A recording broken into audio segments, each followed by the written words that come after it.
क्या आप जानते हैं कि एक मिडिल क्लास आदमी अपनी कमाई का 20 से 30% टैक्स देता है, लेकिन अरबपति लोग करोड़ों कमाकर भी 0 टैक्स देते हैं। पर कैसे? जैसा कि आप लोगों को शायद ही पता होगा कि अरबपति लोग आम आदमी की तरह सैलरी नहीं लेते, क्योंकि सैलरी पर सबसे ज्यादा टैक्स लगता है। इसके बजाय वो अपनी संपत्ति में से लोन लेते हैं और लोन पर टैक्स नहीं लगता, क्योंकि वो आपकी आमदनी नहीं होती। जैसे कि आप एक एग्जाम्पल के थ्रू समझिए। मान लीजिए किसी अरबपति के पास 100 करोड़ की कंपनी है और वह बैंक से उस कंपनी के शेयर के बदले 10 करोड़ का लोन लेता है, जिस पर उसे कोई टैक्स नहीं देना पड़ेगा और वो अपनी कमाई को बार बार बिजनेस में इन्वेस्ट करते रहते हैं। और जब पैसा बिजनेस में रहता है तो उस पर टैक्स नहीं लगता या बहुत कम टैक्स लगता है।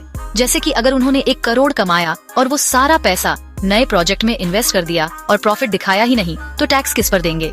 और दूसरा तरीका यह है कि अरबपति लोग अपना पैसा ऐसे देशों में रखते हैं जहाँ टैक्स या तो बहुत कम होता है या बिल्कुल नहीं, जैसे केमन आइलैंड्स, बर्म्यूडा, स्विट्जरलैंड आदि। और इन कंट्रीज को टैक्स हेवंस कहा जाता है। और तीसरा तरीका यह है कि अरबपति लोग बड़ी मात्रा में डोनेशन करते हैं, लेकिन वो डोनेशन भी खुद की बनाई ट्रस्ट और फाउंडेशन में करते हैं। इससे उन्हें टैक्स में छूट मिलती है और पैसा भी कहीं नहीं जाता।